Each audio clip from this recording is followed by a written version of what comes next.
영광과 존귀를 받으시옵소서.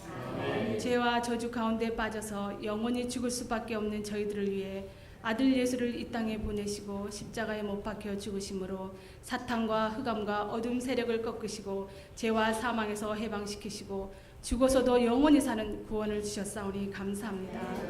한 주간도 저희들을 보호하여 주셨다가 이 복된 장소로 인도하여 주신 것 감사합니다.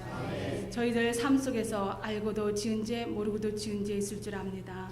용서하옵시고 더욱더 주님을 닮아가는 삶 살아가게 인도하여 주옵소서.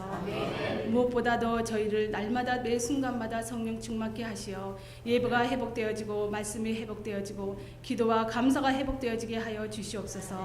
항상 예수님이 계신 곳에는 말씀과 기적과 사랑이 충만했듯이 저희들의 삶 속에서도 어느 장소에 있든지 그것이 복음의 현장이 되게 하시어 죽어가는 영혼들에게 정답과 해답을 전해서 그 영혼들이 살아나고 다쳤던 문제들이 해결되는 기적을 체험하고 누리는 현장에 있게 하여 주시옵소서.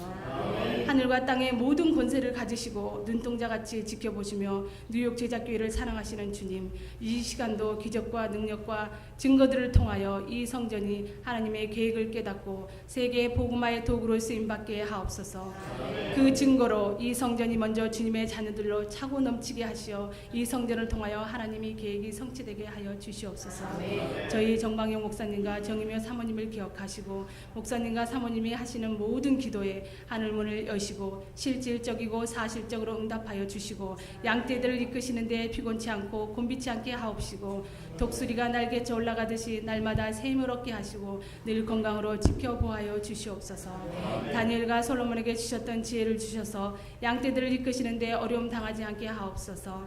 찬양으로 아버지께 영광을 드리는 성가대를 기억하시고 그들이 찬양을 드릴 때마다 주님을 만나는 기쁨을 누리게 하옵소서. 또한 각 기관에서 봉사하시는 모든 분들과 교사들과 멀리 타국에서 복음을 전하시는 선교사님들 머리 위에 주님의 신령한 복을 내려주시고 늘 건강으로 지켜주시옵고 주님께 잘하였다 칭찬받는 복된 주님의 자녀들 되게 하여 주시옵소서. 오늘 이 시간 신령과 진정으로 저희들의 몸을 하나님이 기뻐하시는 거룩한 산제사로 예배를 드리오니 이 예배를 받으시고 이 장소에 마가의 다락방에 임하셨던 성령께서 저희 가운데 임재하셔서 넘치는 은혜와 복으로 우리의 심령을 충만케 하여 주시옵소서. 말씀을 대언하실 목사님의 입술을 주장하사 능력 있고 살아있는 말씀 선포하게 하시어 저희들 그 말씀을 믿고 의지하여 삶 속에서 잘 적용하여 승리하는 삶 살게 하옵소서. 살아계셔서 우리와 영원히 임마누엘 하시는 우리 구주 예수 그리스도 이름으로 기도드립니다. 아멘.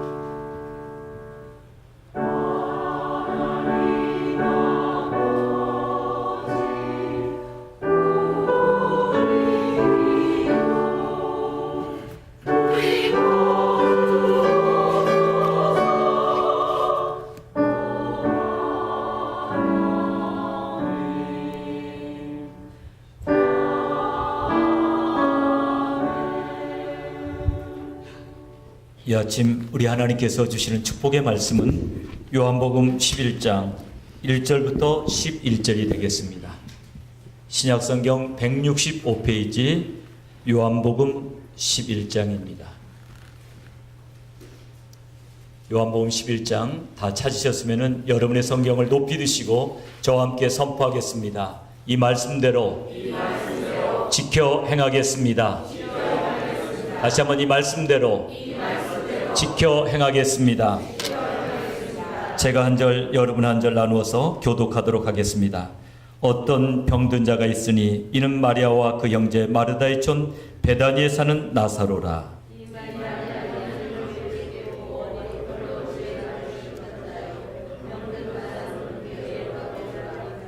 이에 그 누이들이 예수께 사람을 보내어 가로되 주여 보시옵소서 사랑하시는 자가 병들었나이다 하니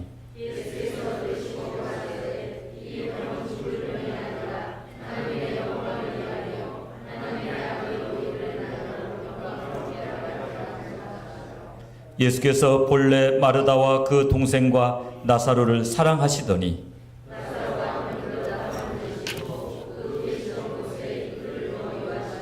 그 후에 제자들에게 이르시되 유대로 다시 가자 하시니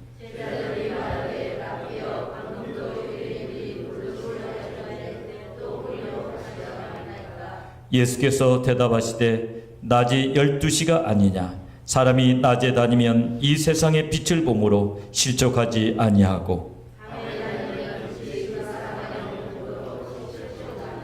다 같이 이 말씀을 하신 후에 또 가라사대 우리 친구 나사로가 잠들었도다. 그러나 내가 깨우러 가노라. 아멘.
할렐루야.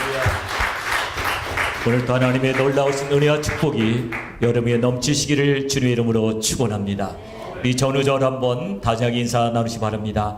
참 잘 오셨습니다. 당신 너무 소중한 분이십니다. 당신은 너무 소중한 분이십니다. 여러분은 너무 소중한 분이십니다. 귀한 아침 저는 사랑과 표적 이런 제목으로 은혜 나누기를 원합니다. 요한복음 11장에 나타난 나사로의 되살아난 사건, 이 사건을 중심으로 이 귀한 아침에 저는 사랑과 표적이라는 제목으로 은혜 나누길 원합니다. 토요일 아침 키센나 파크를 산책하다가 재미있는 광경 하나를 목격하게 되었습니다. 이제 초등학교 한 3, 4학년 정도 되어 보이는 어린 딸과 키가 아주 큰 아마 6풋이 넘는 것 같아요. 키가 큰 젊은 아빠가 산책하고 있었습니다. 갑자기 어린 딸이 달리기 경주를 제안했고 둘이 달리기 경주를 했습니다. 3, 4학년 된 딸하고 6풋이 넘는 아빠하고 달리기해서 누가 이겼을 것 같습니까? 잘 모르시겠어요? 딸이 이겼을 것 같아요. 왜 딸이 이겼을까요? 아빠가 져줬어요. 너무나 잘 알고 계시네요. 미국 사람들도 예외는 아니더라고요. 근데 저도 아주 아슬아슬하게 지는 걸 봤어요. 아빠가 조금 늦게 도착해가지고 졌습니다. 저는 그걸 볼 때 얼마나 가슴이 뭉클해졌는지 모릅니다. 어린 딸을 위해서 눈높이를 맞춰주는 젊은 아빠처럼 우리 하나님은 우리를 위해서 그분의 눈높이를 맞춰주신 줄로 믿습니다. 창조자 하나님께서 우리와 같이 되시기 위해서 스스로 낮아지셔서 우리와 함께 눈높이를 맞춰주셨어요. 여러분, 우리 인간은 모든 이성과 지식을 다 동원해도 창조자 하나님을 이해할 수 있는 능력이 없습니다. 인간의 어떤 노력으로도 근본적인 죄의 문제를 해결할 수가 없습니다. 여러분, 이 세상에 태어난 사람들에게 절박하게 필요한 게 무엇일까요? 프랭클린 루스벨트는 1941년 연두교시에서 4가지 자유를 말했는데 한번 볼까요? 인간에게 꼭 필요한 4가지 자유. 이 4가지 자유는 언론과 의사 표현의 자유, 그다음에 신앙의 자유, 결핍으로부터의 자유, 공포로부터의 자유. 이런 것들이 우리에게 절실하게 필요하다고 그런 말했습니다. 근데 오늘 거기에 빠진 2가지 자유가 있습니다. 물론 신앙의 자유 속에 포함될 수 있겠지만 정말 인간에게 절박하게 필요한 자유. 이 언론의 자유가 있고 결핍으로부터의 자유가 있고 우리가 공포로부터 자유케 된다 할지라도 이것이 없으면 안 됩니다. 2가지를 보겠습니다. 이 2가지는 죄로부터의 자유, 사망으로부터의 자유입니다. 우리 인간이 왜 행복하지 못할까요? 죄로부터 자유케 되지 못하면 인간은 영원히 행복할 수가 없어요. 근데 죄로부터 자유케 된 사람은 영원히 행복해 되는 줄로 믿습니다. 사망으로부터 자유하지 못하면 인간은 평생 사망의 종로로 가다가 결국은 영원한 멸망의 장소로 가고 마는 것입니다. 그리고 예수 그리스도는 우리 인간에게 참된 자유와 평화를 주시기 위해서 이 땅에 오신 것입니다. 근데 우리 주님께서 우리에게 자유와 평화를 주시기 위해서 하셨던 일이 바로 스스로 낮추신 것이에요. 스스로 자기를 낮추셔서 우리의 눈높이에 맞춰서 우리로 하여금 하나님을 믿게 해주신 줄로 믿으시 바랍니다. 그 방법 중에 하나가 표적입니다. 우리 하나님께서 우리 같은 인간들이 우리 이성으로 하나님을 알 수 없기 때문에 우리에게 표적을 보여주시고 표적을 통해서 하나님의 살아계심을 증거하시는 줄로 믿으시 바랍니다. 물론 여러분 중에는 목사님 저는 표적 안 보고도 예수 믿습니다. 표적 안 보고도 믿는 믿음이 좋은 믿음이야. 그러나 여러분 정말 여러분 의지로만 여러분의 이성으로만 예수를 구주라고 여러분 신뢰할 수 있겠습니까? 없습니다. 고린도전서 12장 3절에 보면 성령으로 아니하고는 누구든지 예수를 주시라 할 수 없느니라.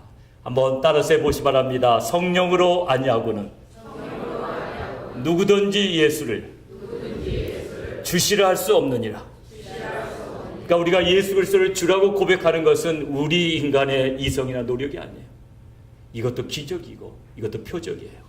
우리가 예수를 구주라고 고백할 수 있는 것, 정말 하나님이 하신 일들을 믿을 수 있는 것, 이것도 하나님의 성령께서 도와주신 또 다른 표적인 줄로 믿으시고 하나님 앞에 영광 돌리시기를 주님의 이름으로 축원합니다. 저는 이 나사로가 살아난 사건 너무나 유명한 사건이고 여러분 너무 잘 알아요.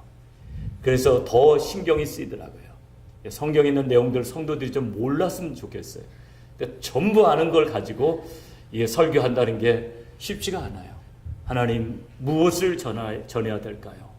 그런 걸 가지고 종종 저는 씨름을 합니다. 하나님께서 원하시는 메시지가 무엇인가? 그렇게 씨름을 하다가 제가 여기서 두 가지 핵심 구절을 발견하게 됩니다. 원래 여러분도 다 아시는 구절이지만 두 가지 핵심 구절을 한번 같이 보십니다. 요한복음 11장을 깊이 묵상하다가 제가 발견한 두 가지 핵심 구절. 한 구절은 사랑하시는 자가 병들었나이다.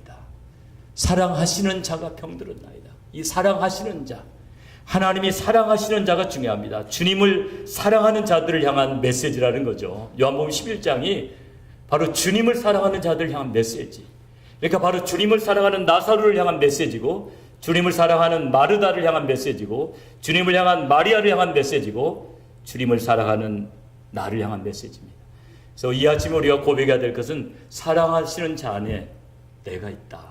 사랑하시는 자 안에 정방령이 있다. 근데 정방령을 하지 마시고 자기 이름을 넣어서 한번 이렇게 같이 고백해 봅시다. 사랑하시는 자 안에 정방령이 있다.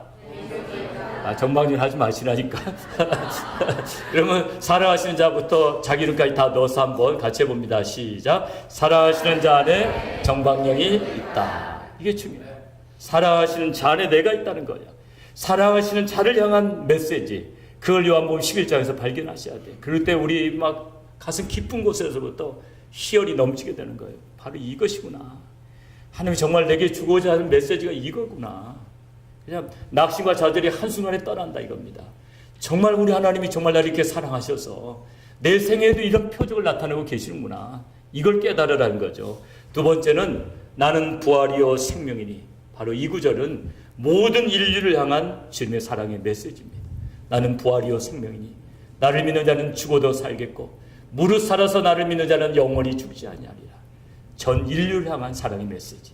그래서 저는 요한복음 11장에 있는 표적이 여러분과 전 인류를 향한 우리 주님의 사랑의 메시지인 줄로 믿고 하나님 앞에 영광을 돌립니다. 우리 모두가 이 표적을 통해서 나를 향한 하나님의 사랑의 메시지를 발견하시기를 주님의 이름으로 축원합니다. 이런 배경 가운데서 나사로가 병든 겁니다. 그것도 중병에 걸린 것입니다.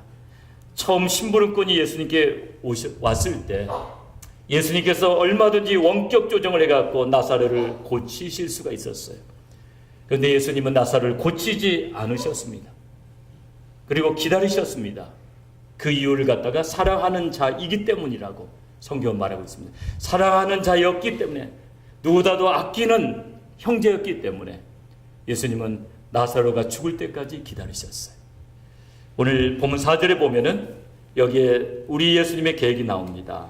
병들어 지금 죽게 됐다는데 우리 예수님은 이렇게 말씀하시죠. 4절을 같이 읽어보겠습니다. 시작. 예수께서 들으시고 가라사대 이 병은 죽을 병이 아니라 하나님의 영광을 위하며 하나님의 아들로 이를 인하여 영광을 얻게 하려 함이라 하시더라. 이 병은 죽을 병이 아니라 하나님의 영광을 위하며. 그런데 여러분이 병원에 신방 가서 중병 걸린 사람한테요, 이 구절 인용하는 거 조심하셔야 돼요. 이 구절 인용했는데 죽어버렸다. 그리고 살려내지도 못했다. 그럼 욕 바가지로 얻어먹고 민망해져요 서로. 그러니까 항상 여러분이 성경 구절을 인용할 때는 합당한 거 인용하셔야 돼요. 그냥 병원 신방 가서 어떻게 합니까? 살려달라고, 우리들의 간구를 들어달라고 그렇게 기도하면 될 걸 괜히 유식한 척하고 뭐 이 병은 하나님의 영광을 위하며 뭐 그러다가 죽어서 살아나지도 못한다면 문제가 심각해져요. 오늘 예수님은 이 말씀하실 때 나사로를 다시 살릴 것을 이미 마음속에 계획하셨다 안 하셨다? 이 마음속에 계획하신 거예요.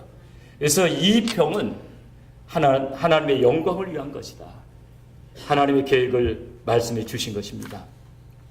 우리 예수님께서 보여주신 많은 표적 가운데서 저는 우리를 향한 하나님의 사랑의 메시지를 발견해요. 이게 너무나 중요한 것 같아요. 그러니까 요한복음에는 7가지 표적이 나와요. 너무나 그것도 감사해요. 7가지로 중요한 표적만 정리해 놓아가지고 얼마나 좋은지 몰라요. 7가지 표적을 잘 보면 얼마나 마음이 뜨거워지는지 몰라요. 얼마나 따뜻해지는지 몰라요. 7가지 표적 이렇게 보시면요. 첫 번째 표적은 요한복음 2장에 나오는 물로 포도주를 만드신 표적. 두 번째 표적은 요한복음 4장에 나오는 왕이 신하의 아들을 고쳐주신 표적. 세 번째 표적은 요한복음 5장에 나오는 38년 된 병자를 고쳐주신 표적. 네 번째 표적은 요한복음 6장에 나오는 오병이어의 기적. 다섯 번째 표적 역시 요한복음 6장에 나오는 무리를 걸어오시는 표적. 여섯 번째 표적은 요한복음 9장에 나오는 소경의 눈을 뜨게 해주신 표적. 일곱 번째 표적은 오늘 요한복음 11장에 나오는 죽은 나사로를 살리시는 표적입니다. 저는 이 표적들 가운데서 몇 가지 표적은 너무나 감동적이에요. 특별히 요한복음 2장에 나오는 물로 포도주를 만드신 표적. 물로 포도주를 만드셨기 때문에 감동이 되는 것이 아니고 바로 물로 포도주를 만드신 표적은 누구를 위한 것이었다? 물로 포도주를 만드신 표적의 대상이 누굴까요? 가장 중요한 대상 누구라고 생각하십니까? 한 사람만 뽑는다면 누구를 위해서? 어머니예요. 어머니. 어머니를 위한 표적. 어머니 마리아를 위해서 물을 포도주로 만드십니다. 왜냐하면 그 내용을 잘 읽어보면 그런 내용들이 나와요. 이제 가나라는 것은 혼인잔치라는데 포도주가 떨어져 버렸습니다. 포도주 떨어져 버리면 연애는 어떻게 됩니까? 이제 흥이 다 식어버리는 거예요. 포도주가 떨어졌나이다. 근데 예수께서 뭐라고 말씀하십니까? 그게 나와 무슨 상관이 있습니까? 이런 반응을 보였어요. 그게 나와 무슨 상관이 있습니까? 내 때까지 이르지 못하였나이다. 아니 무슨 상관이 있나이까 하면서 내 때까지 이르지 못했다는 말이 무슨 말일까요? 아직 내가 결정적인 표적을 보여줘가지고 십자가를 져야 될 때가 아닙니다. 어머니. 때가 이릅니다. 그러면서 어떻게 하십니까? 표적을 행하세요. 그러나 어머니를 위해서 흥이 깨질까 봐서 그 표적 행한 거 아니에요. 어머니 때문에 표적을 행해요. 요한복음 2장에 나온 이 표적 그게 중요합니다. 어머니의 입장을 한번 생각해 보자고요. 어머니 입장. 처녀가 아기를 잉태하게 되죠. 아기를 낳고 키우다 보니까 이 아이가 보통 아이가 아니야. 슈퍼 베이비. 죄나 흠이나 악이 없는 베이비. 그런 아이 만나본 적 있습니까? 아주 어른스러운 아이. 저는 아주 오래전에 한 초등학교 3학년 아이인데요. 그런 아이를 만났어요. 아주 경건한 전도사님의 아들이었는데요. 이 아이는 텔레비전도 안 봐요. 게임도 안 해요. 만화도 안 봐요. 걔는 성경하고 공부만 해요. 그리고 미국에서 자란 아이가 얼마나 한국말 잘하는지 몰라요. 얼마나 예의가 바른지 몰라요. 어른들 앞에서 공손하게 앉아요. 그래서 저는 겁이 나더라고요. 그 아이 앞에 겁이 나요. 나보다 더 경건한 아이. 머리를 쓰다듬을 수가 없어요. 걔가 나를 쓰다듬어 줘야죠. 슈퍼 베이비니까. 그런 아이. 겁납니까? 안 납니까? 겁이 나죠. 근데 지금 마리아의 입장을 한번 생각해 보자고요. 슈퍼 베이비를 키웁니다. 악이나 흠이 없는 정말 어떤 면에서 볼 때 막 두려움이 엄습합니다. 그리고 드디어 공생애를 시작했어요. 근데 이제나 저제나 메시아인 증거를 보여주실까? 근데 그 증거를 보여주지 않았어요. 어머니가 얼마나 안타깝겠습니까? 그래서 마침 잘 된 거예요. 포도주가 떨어졌나이다. 그 말이 무슨 말입니까? 나에게 표적 좀 보여주세요. 정말 내가 이때까지 기다렸습니다. 메시아로 오신 아들이여. 이런 말이겠죠. 오늘까지 기다렸습니다.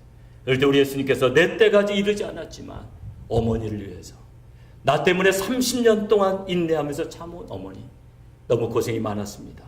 이제부터는 내가 메시아인 것을 더욱 확실히 믿고 견고한 믿음에 서기 위해서 당신에게 내가 표적을 보여주겠습니다. 그래서 보여주신 표적이 바로 물을 포도주로 만드는 표적입니다. 그런가 하면은 우리 무리를 걸어오신 다섯 번째 표적도 보세요. 네 번째 표적과 다섯 번째 표적은 달라요. 네 번째 표적은 그 대상이 누굽니까? 오병이어의 기적의 대상은 거기에 모인 모든 무리들이에요. 모든 사람을 위한 표적이고 여기 다섯 번째 표적, 무리를 걸어오신 표적은 누구를 위한 표적입니까? 제자들이에요. 예수님을 지금 열심히 따라가지만 가끔은 피곤하고 낙심하고 좌절하고 지치는 제자들. 그 제자들에게 어떻게 예수께서 메시아인 것을 더 확실히 보여주실까? 그걸 생각하셨던 거죠. 제자들에 대한 사랑 때문에, 사랑하는 그 12 제자들 때문에 예수님은 무리를 걸으십니다. 여러분 오늘 제 표적을 통해서 나를 향하신 하나님의 사랑을 발견하시기를 주님의 이름으로 축원합니다. 예수님은 공생애를 마치시기 위하여 이제는 결정적인 표적이 필요해요. 나사로를 사랑했기 때문에 나타낸 표적이기도 하지만 십자가를 지시기 위해서도 이 표적은 필요해요. 왜냐하면 예수님의 모든 포커스는 십자가에 있습니다. 이제 이 표적을 행했기 때문에 예수님은 사실은 6월절에 못 박히시게 되는 거예요. 죽은 나사로를 나흘 만에 살리지만 안 했어도, 그날 살리기만 했어도 어쩌면 십자가에 못 박히게 될 시간이 조금은 미뤄졌을 겁니다. 결정적인 표적입니다. 그러나 이 표적 중에서 다른 각도에서 보면은 하필이면 왜 나사로냐 이거죠. 나사로를 사랑했기 때문에 나사로에게 주는 최고의 선물입니다. 예수님께서 사랑하시는 나사로가 갑자기 중병에 걸렸습니다. 근데 이것은 분초를 다투는 중병입니다. 왜 젊은이가 갑자기 이런 병이 걸렸을까? 아마도 요즘으로 말할 것 같은 폐혈증 같은 증세가 아닐까. 그 청년 바보 의사가 걸렸던 병이 폐혈증입니다. 폐혈증은 세균이 혈액으로 감염이 돼가지고 며칠 사이에 모든 장기가 다 손상돼 버리는 겁니다. 그래서 일주일 이내로 세상을 떠나게 된 게 폐혈증인데요. 아마 나사로가 이런 중병에 걸리지 않았을까 생각합니다.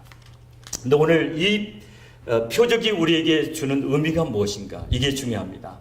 바로 나사로가 죽었다가 나흘 만에 살아난 이 표적이 우리에게 주는 의미가 무엇일까? 첫째로는 주님이 사랑하시는 자는 결코 멸망하지 않는다는 것입니다. 이 아침 우리가 꼭 깨달아야 될 것은 주님이 사랑하시는 자는 그가 교통사고를 당했든지 희귀 난치병에 걸렸다든지 경제 파탄이 나서 홈레스가 됐다든지 또는 저번 프라이데이 나이처럼 차가 사고가 나서 물속에 처박혔다든지 어떤 경우를 당한다 할지라도 주님이 사랑하신 자는 주님의 절대적인 보호 안에 있는 줄로 믿으시 바랍니다. 주님이 사랑하는 자는 결코 멸망치 않는다. 한번 따라서 해보시 바랍니다. 주님이 사랑하는 자는 결코 멸망치 않는다. 네, 여러분 중에는 그런 분이 있을지 몰라요. 목사님 스테반 보세요. 예수 잘 믿다가 돌에 맞아 죽지 않았습니까? 근데 멸망치 않을 것입니까? 저는 그것을 멸망치 않았다고 분명히 말하고 싶습니다. 스테반의 순교 장면을 생각해 보세요. 강력하게 예수는 그리스도 되심을 그리스도의 사랑과 말씀으로 증거합니다. 그리고 마침내 돌에 맞아 죽게 됩니다. 돌에 맞아 죽으면서 하나님 보좌 우편에 서 계신 예수 그리스도를 보게 됩니다. 무릎을 꿇고 주 예수여 내 영혼을 받으소서. 그러면서 두 번째라는 기도. 이 죄를 저들에게 돌리지 마옵소서. 얼마나 아름다운 죽음입니까? 많은 사람들에게 하나님의 살아계심을 끝까지 증거하면서 멋있게 떠난 이 사람의 죽음이 어떻게 멸망이라고 말할 수 있겠습니까? 여러분, 우리는 어떤 경우를 당해도 하나님을 사랑하는 자는 결코 멸망치 않는 것입니다. 오늘 우리는 이